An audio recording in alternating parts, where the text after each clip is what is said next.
Continuing from where we left off last night, we have covered the first two perfections, generosity and discipline, and now move on to the third, which is patience. Now, if you think back to Friday evening, one of the reasons why I spoke at such length about the necessity of developing love, compassion, and bodhicitta as prerequisites and as a context for the practice of the six perfections is that among them, patience in particular cannot be practiced without love and compassion. Someone who is genuinely loving and compassionate will be patient.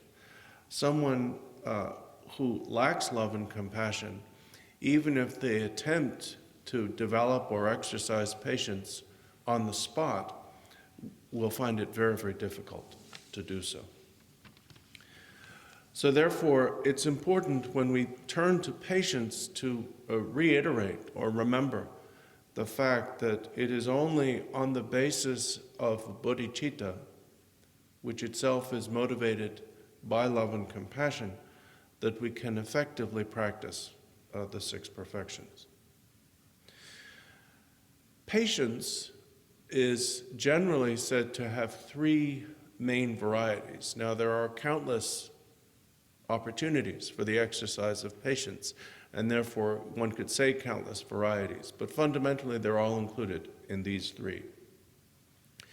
And these are the patience which is the willing acceptance of suffering, the patience which is certainty about the Dharma, and the patience which is the ability to disregard the abusive behavior of others. Now, the patience which is the willing acceptance of suffering does not mean that you intentionally seek out suffering or misery. It is a question of how you respond to it.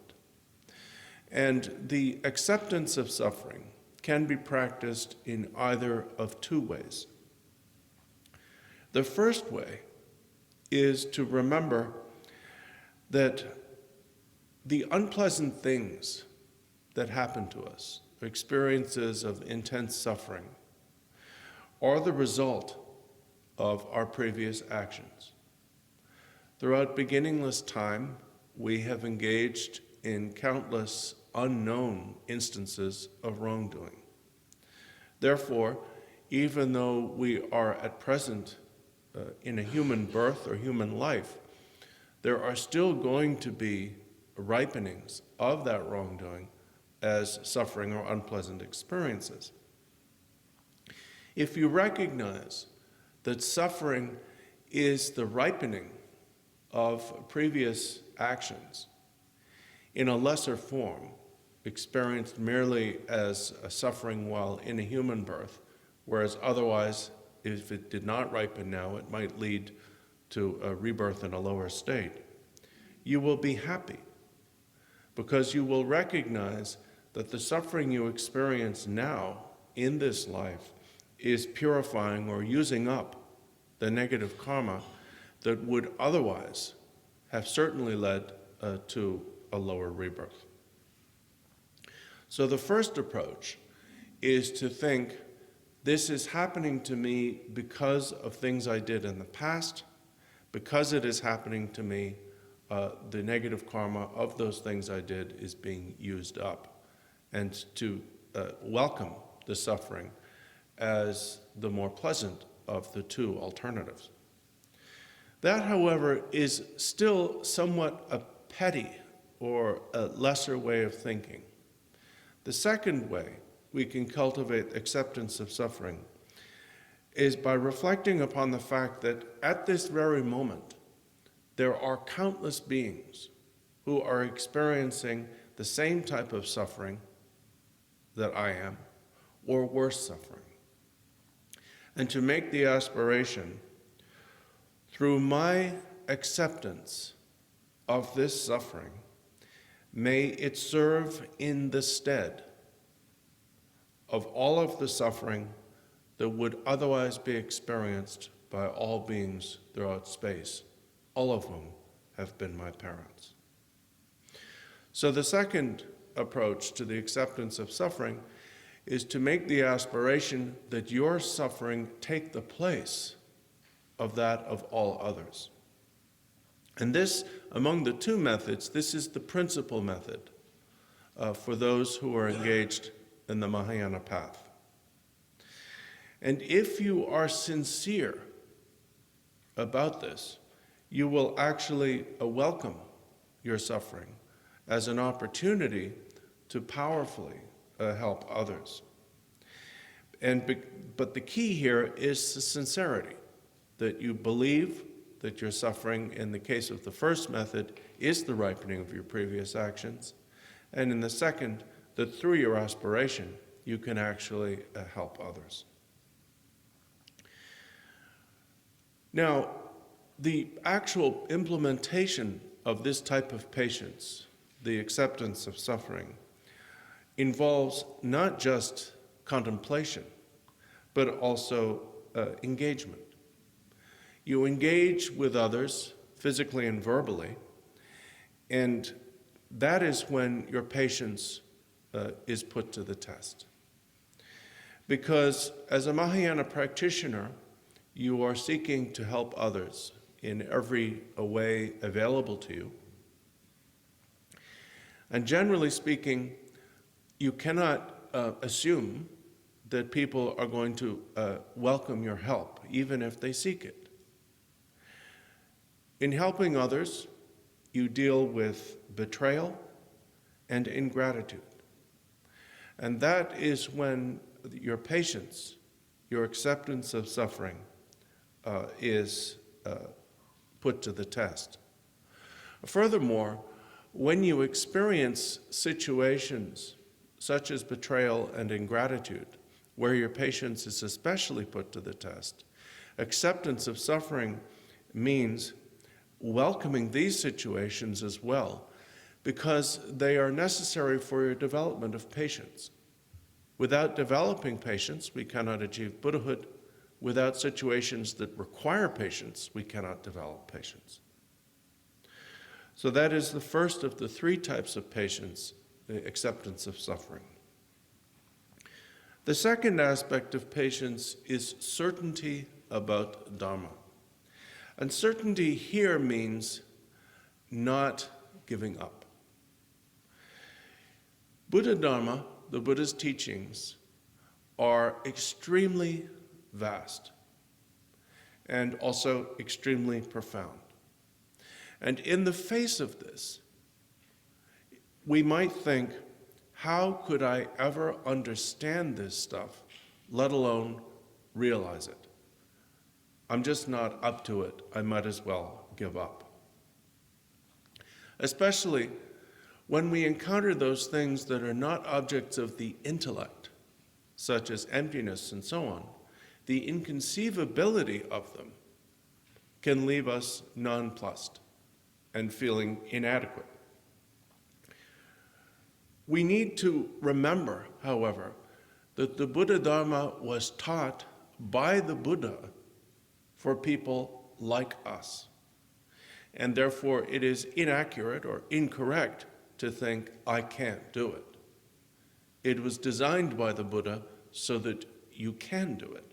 What does this mean?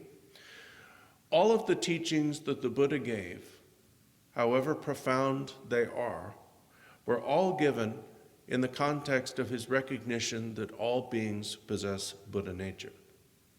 In fact, the Buddha himself achieved Buddhahood through his recognition of his own Buddha nature, his pursuit of the path, his achievement of perfection and the eradication of defects, and his subsequent Buddhahood.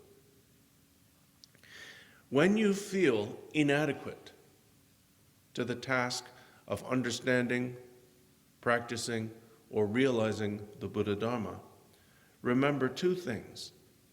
First of all, I have Buddha nature. Secondly, I have been born with a precious human body which is superior to the state of even a god. Now, human beings are not superior to gods in terms of wealth, how much fun we have, or how great we look. We are superior to gods, however, in one much more important way, which is that as human beings, we are ideally suited to practice Dharma. Gods are not. So therefore, in the truest and most important sense, if you've been born a human being, you are the best of the best. You can do this. The question is, am I willing to do the work? If I am willing to work at Dharma, there is no question whatsoever that because I have Buddha nature and because I have been born with a precious human body, I am totally capable of understanding it all, practicing it all, and realizing it all. So this second aspect of patience, certainty about Dharma, is never giving up. Never giving up on the effort to study Dharma, to understand its meaning, and to realize its meaning through meditation. And when you give rise to this patience, that is certainty about Dharma, you will find yourself constantly engaged in the threefold training of study, contemplation, and meditation throughout day and night without distraction. The third aspect of patience is disregarding the abusiveness or abuse of others. Whether it is in the specific context of our practicing Dharma or in ordinary life, and whether it is because of specific karmic debts that we owe others or have incurred with respect to others in past lives or not, we periodically encounter those who seek to harm us. People or other beings who in greater and lesser ways seek to mess with us. Ordinarily, people resent this. They feel that it is unfair and they feel victimized. Patience here consists of recognizing that it is just that very behavior of abusiveness in which we have all engaged throughout beginningless time that has kept us in samsara. Abusive behavior, seeking to harm others, is a sign of particularly intense bewilderment and delusion. It is a symptom of the worst delusion of samsara. And therefore, when someone behaves that way, it is appropriate to feel even more compassion for them. Because it is this very disease that we seek to cure. It is this very problem that we seek to solve. So the patience that is disregarding the abusiveness of others is, when facing such behavior, to rather than becoming angry or resentful, to feel extra compassion and make an extra effort to help that person and dedicate your virtue to them. The Buddha said that just as anger is the worst of evils, patience is the greatest of virtues, and that patience leads certainly to supreme awakening. He also said that anyone who seeks retribution for harm done to them is not his follower, is not a Buddhist. Why is it the case that patience so certainly leads to liberation and omniscience? It is because patience is the antithesis of anger. When you are angry, you are not patient. When you are patient, you are not angry. The worst state in samsara, the hell realms, is nothing more than the ripening of anger. If you eradicate anger through the practice of patience, you have eradicated the possibility of rebirth in a hell realm. Therefore, bodhisattvas and masters of the past have many times over said, those who seek to harm us are like a precious treasury. Why? Well, first of all, bodhisattvas and great masters have accumulated so much merit and purified so much negativity that it is not that easy for them to encounter those who seek to harm them, which means it is not that easy for them to find the precious opportunity to cultivate patience. So when such a being encounters someone who seeks to harm them or is abusive to them, they are delighted because they have a rare and, for them, precious opportunity to exercise patience.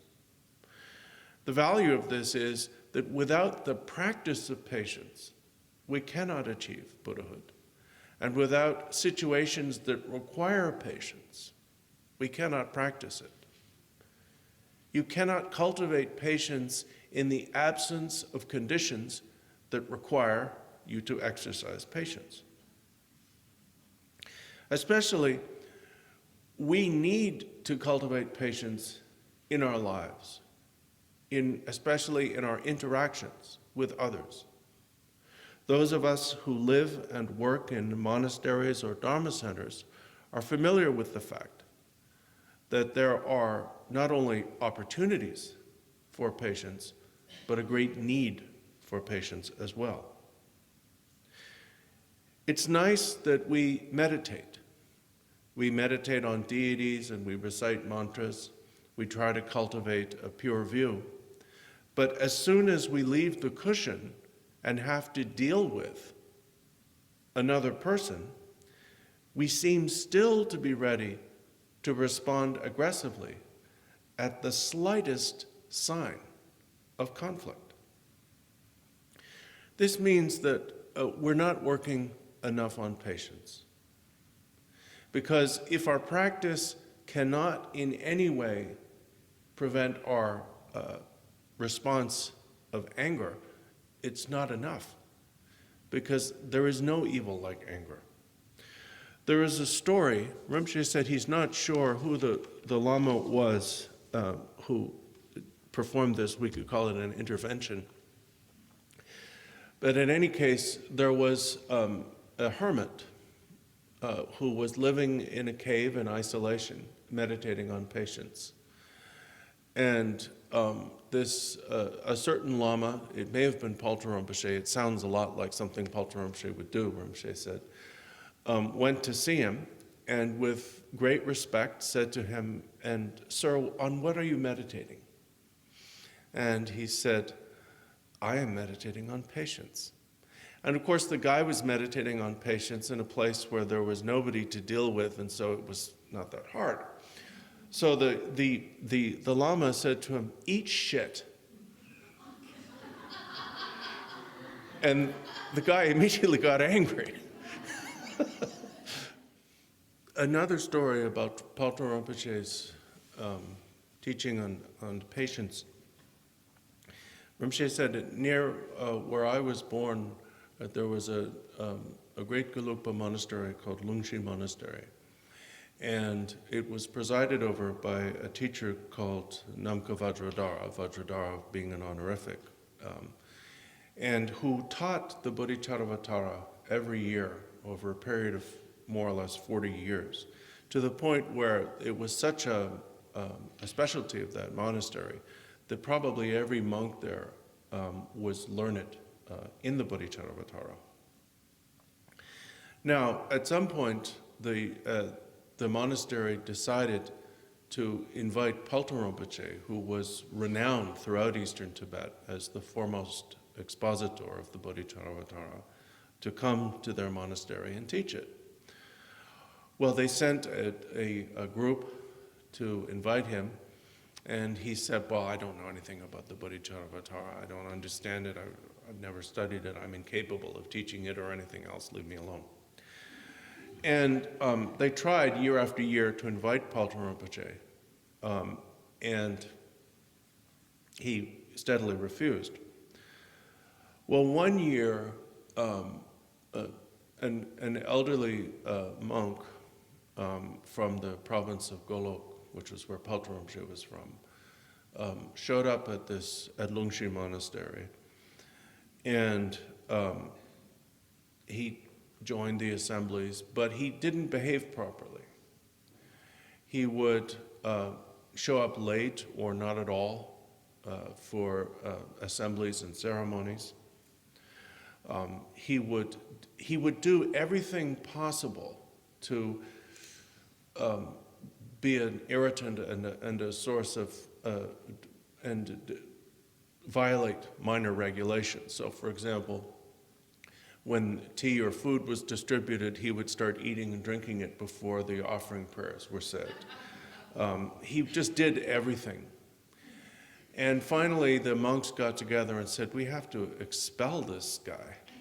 And they beat him up.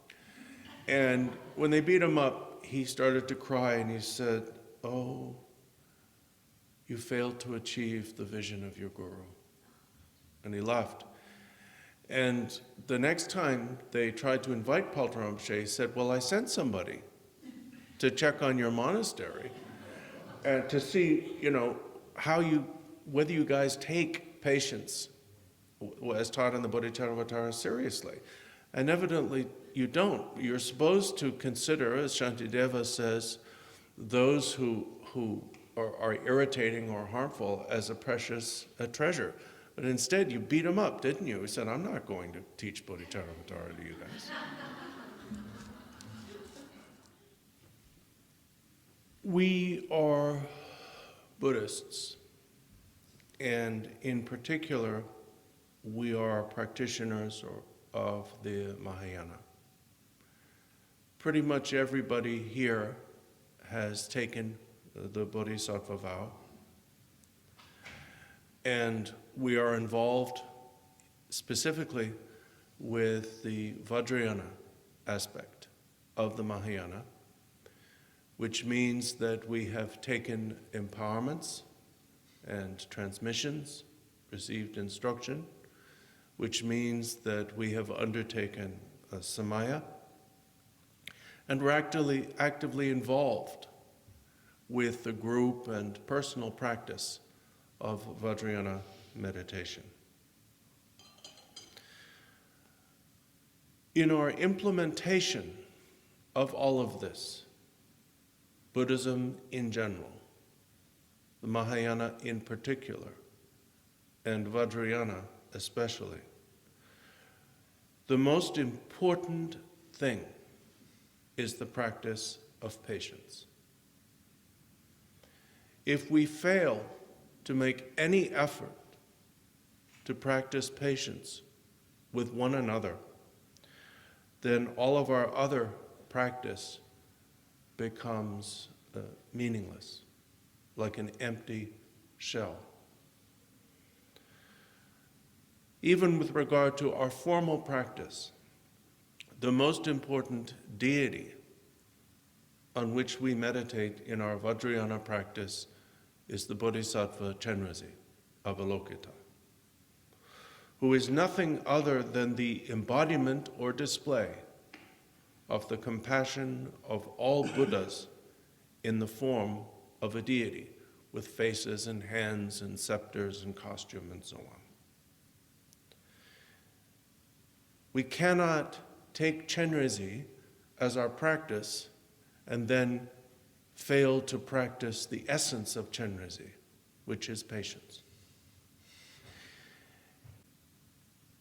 We all struggle with our habits. We have many, many bad habits that come from previous lives. But if we make no effort to overcome these habits in this life, they're going to cast us in horrible rebirths. We have to every day put on the armor of patience. Just as every day we get dressed, we have to put on our patience. We have to say to ourselves every morning, no matter what he or she says, I will not get angry. If we don't do that, if we find ourselves on the spot, it'll be too late. We won't be able to summon up our patience in an emergency. We have to put on the impervious armor of patience beforehand. If we do not, if we fail to exercise patience, if we allow ourselves to get angry with one another, to be blunt, our lives and our involvement here is utterly wasted, utterly pointless, would better not have been. Our Dharma that we talk is meaningless. And we will be reborn in lower states, lifetime after lifetime. So please remember that patience requires preparation. Don't complacently think, I can just turn it on when I need it. Also, remember that Dharma practitioners of Buddha Dharma, are a very small minority in this world. And among Buddhist practitioners, those who practice this tradition, which is the integration of the Pratimoksha, Bodhisattva, and Samaya vows, practiced all at once by each single individual, those who practice this extraordinary essence of the Buddha's teachings are even fewer. The reason why we are so few is because very few beings have the karma and therefore the receptivity to practice these things. We have these. If we're not capable of patience, who is? If we are not willing to exercise patience with one another, who will be? Nevertheless, in spite of all our resources, it's still up to us, each of us as individuals, to choose patience or anger, to choose to actually practice what we claim to believe or not. Now, if I failed my responsibility by not saying these things to you, it would be my fault if you continued to fail to exercise patience with one another. But my having said this, if you fail to listen, it's on you.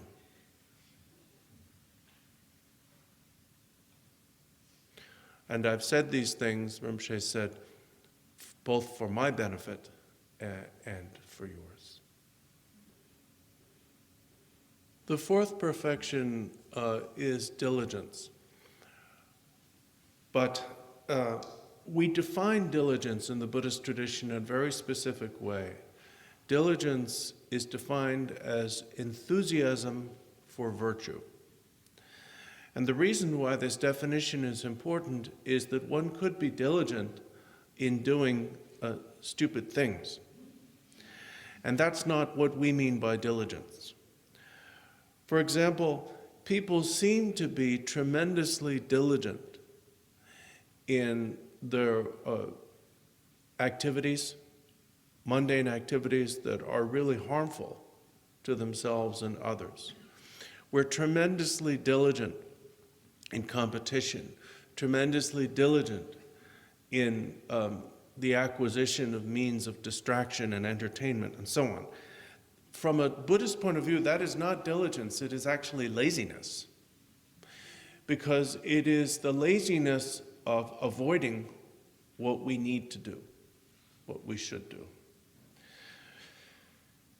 So apparent diligence that is really forcefully or vigorously turning your back on virtue is really just another kind of laziness. What is true diligence? True diligence is the enthusiasm for virtue that comes from a certain belief that virtue in general and Dharma in particular is the true source of genuine happiness in this and future lives for yourself and others.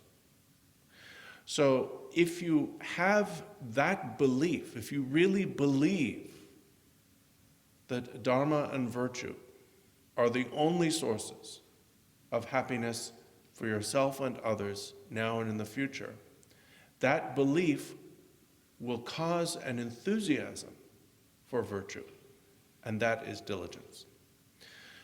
There are basically two main aspects to diligence. And the one is continuity of application, and the second is devoted application. Continuity of application is the remedy for one type of laziness. Diligence, obviously, is the antithesis of laziness. One type of laziness is addiction to inferior activities. Addiction to inferior activities is the habit of doing stupid things, things that don't do us any good. And we do these things because they soothe us, but largely because we are habituated to doing them. So the first aspect of diligence is the gradual reversal of that habit through the counteragent of a good habit. And that is why continuity is important, because the inculcation of habits, good or bad, requires continuity. So continuity of application really means daily effort, continuous or daily effort. And this daily effort becomes natural when you are enthusiastic about virtue because you believe in it. You believe in its value. Now, why do we have a problem with continuity of application? Why do we have a problem? Why are we more addicted to inferior activities than we are to what will do us good? Fundamentally, our problem comes from a lack of belief in the validity and effectiveness of virtue and Dharma. We're not enthusiastic about these things because we don't really believe that they work. Why do we not really believe that they work? Either because we have not accumulated the karma or karmic propensity of familiarity with them, or we have not heard authentic teachers explain the value of these things. But actually now, that should not be the case. If you're here, you have a karmic propensity toward virtue, and you've now, at least now, heard about its value. Once you believe this, once you believe that Dharma, virtue, is the only source of real happiness in this and future lives for yourself and others, continuity of application will naturally arise. But in what must we be continuous? Sometimes we are intimidated by the vastness and profundity of the teachings. And we think that diligence in Dharma requires massive amounts of study, a mastery of huge numbers of treatises and philosophical systems and a tremendous conceptual understanding. In fact, one of the most effective teachers to ever appear in Tibetan Buddhism was the Mahasiddha Karmapakshi, the second Jawang Karmapa. who is regarded as no different from Guru Rinpoche, Guru Padmasambhava, and in particular, his form, Dorje Trolu. Among all that he did and all that he taught, the greatest activity that Karma Pakshi performed during his lifetime was to widely spread the practice of the mantra Om Mani Padme Hum.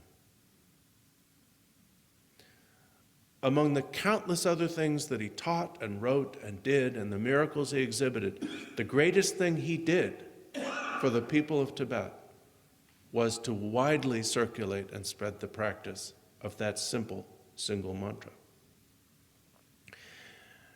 As I've mentioned countless times in the past, this mantra and the practice of Chenrezig was specifically prescribed in recent times by both the Lord of Refuge, Kalu Rinpoche, and the 16th Jawang Karmapa, Ronjo Rigpa Dorje, as the primary and central practice of our centers. You don't need anything else. If you will practice that and recite that mantra all day and night, you will achieve a Buddhahood. So if you ask, in what should my continuity of application lie? It should lie in the practice of Chenrezig and the recitation of the mantra Om Mani Padme Hum. I always tell people to recite this mantra. I know that some of you do and some of you don't. Those of you who do are profiting, doing yourselves good by doing so. Those of you who don't are failing to do yourselves any good. It's simply up to you.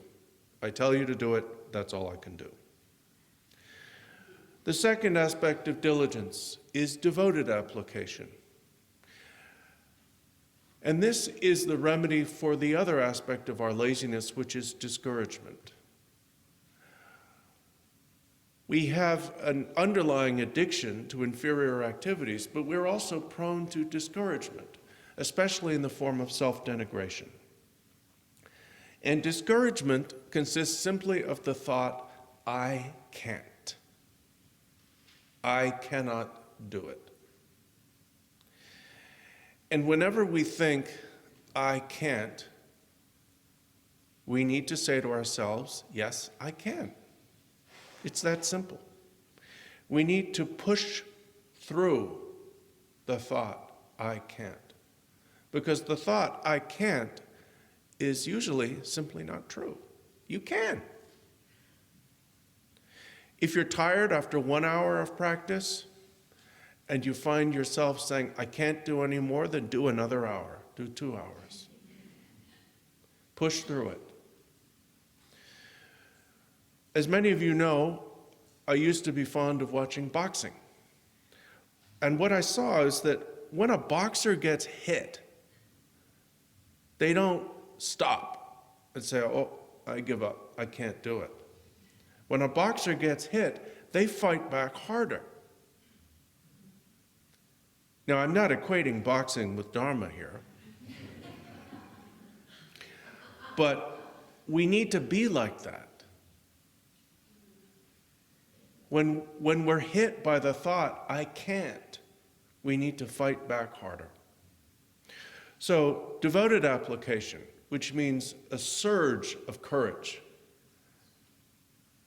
is the remedy for the laziness that comes from discouragement. And the essence of diligence is enthusiasm for virtue, and that enthusiasm overcomes both addiction to inferior activities and discouragement. Now, one thing about diligence that I need to say is that while diligence, of course, is the fourth of the six perfections, and therefore is, in a sense, a separate virtue of itself, it is required in all of the virtues.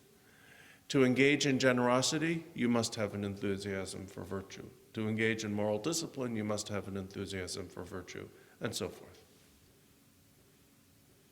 The fifth perfection is meditation, or meditative stability. And there are a lot of different ways that meditation can be subdivided or classified. Basically, it comes down to a mundane meditation, where the purpose is to achieve some kind of mundane state, and supramundane meditation, where the purpose is to achieve liberation from samsara. Fundamentally, however, meditation really comes down to two types of practice, which are shamatha, tranquility, and vipassana, or insight. Tranquility meditation, also often called calm abiding, is any practice of meditation which gives you the ability to rest your mind in one-pointed attention to a chosen object.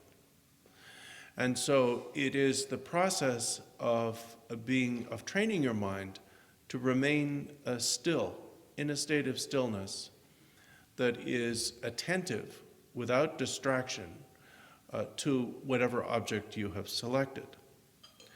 So therefore, there are, in a sense, two aspects to it: the calm aspect and the abiding aspect. The calm aspect is that your mind becomes progressively less and less distracted by thoughts that arise within it. The abiding or resting aspect is that as a result of your mind's progressive freedom from distraction, it becomes correspondingly able to rest at ease in attention on the chosen object. The object itself can be the breathing, an image of the Buddha, a pebble, and so forth. Now, tranquility itself leads to two things. It leads to a fundamental control of the mind, which means your mind becomes workable or applicable. And the other thing that it can lead to is what's called defiled supercognition, what we often call ESP, or extrasensory perception. Why do we normally or usually lack this control and lack such things as ESP? For the simple reason that our mind's innate capacity for lucidity or clarity is diminished by its agitation. If you have a vessel filled with river water, there will be some sediment in the water. If the vessel is allowed to remain still long enough, the sediment will settle to the bottom, and the water on the top, and especially the surface of the water, will become very, very clear and lucid and able to bear a reflection, so that the sun, the moon, the stars, whatever, will be clearly reflected in the surface of the water. And the reason why we lack supercognition and why we lack the control over our minds is because our minds are like vessels that are being constantly shaken by disturbance and distraction. To give you a different analogy, our minds are like flags fluttering in the wind. If a flag has a slogan or something written on it, you will not be able to read what's on the flag as long as it is being blown back and forth by the wind. Only once it settles down can you make out what is written within it. Now, tranquility is a meditation fundamentally concerned with an object other than the mind itself. And therefore, it can be used for either a mundane or supramundane purpose. A mundane, worldly practice of tranquility is where you do it either in order to feel better, because the state of tranquility, the state of peace, is obviously more pleasant than being agitated, or you do it for the sake of the supercognitions, the ESP and so forth, that arise as a side effect. In either case, your purpose is entirely worldly and mundane. And at most, what it will lead to is rebirth as a god of the form or formless realms, which, while of very pleasant states temporarily, are ultimately useless, as gods of those realms, after their very long lives, fall back into a more typical samsara and suffer just as much as everyone else. Therefore, while Buddhists practice shamatha or tranquility, we do so with a special purpose. And the special purpose is that we use tranquility not for its own sake, not as an end in itself, but merely as a method to prepare our minds for the second aspect of meditation, which is insight or vipassana. Now, really or finally, what insight meditation refers to is the gradual exposure of Buddha nature. Within the minds of each and every sentient being, each and every Buddha or awakened being, lies the same fundamental wisdom. This wisdom is not composite.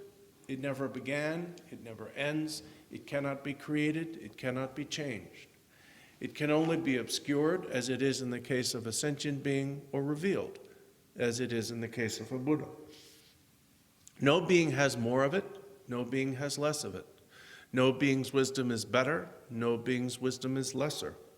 The only issue is it obscured, covered, or revealed, uncovered? What we mean by insight, or special insight, is to see something that we've never seen before, to gradually see our innate wisdom, our Buddha nature, as it is gradually revealed. But remember that this insight is newly seeing something. It is not newly creating a something. But as this insight grows, it culminates in the achievement of Buddhahood. Now, why do we not have this insight right now? Why are we not Buddhas? Not because we lack innate wisdom, but because our wisdom is obscured or covered or blocked by our karma and kleshas, by the veils or obscurations which have afflicted us throughout beginningless time. I suppose you could say that the difference between Buddhists and sentient beings is like the difference between the night sky and the daytime sky. At night, we do not see the sun, we do not benefit from its light. But that does not mean that the sun does not exist. The sun at night is simply blocked by this planet. At sunrise, what happens is not the creation of a new sun, but the emergence from its previous state of obscuration of the sun that was already there. Well, if we use sunrise as an analogy for Buddhahood, Buddhahood is not the creation of a new source of wisdom or illumination.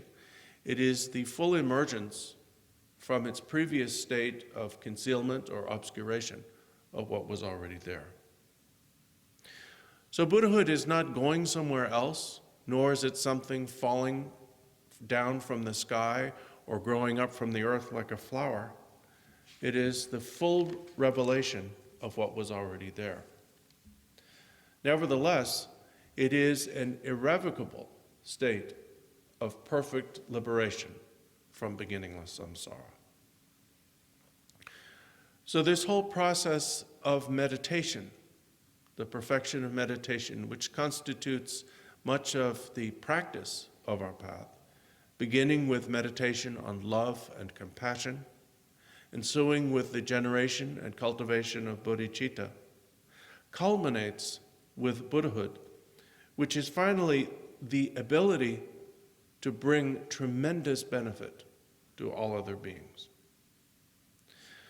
The sixth and final perfection is wisdom. And wisdom consists, in the Buddhist sense, of three types of wisdom. The wisdom of hearing or learning is understanding the Dharma. The wisdom of contemplation or analysis is certainty, where you not only understand it, but you have certain belief about it because you have worked out in your own mind its validity. And then the final wisdom is the wisdom which arises from meditation. And that is the revelation, the exposure of Buddha nature that I was just speaking of.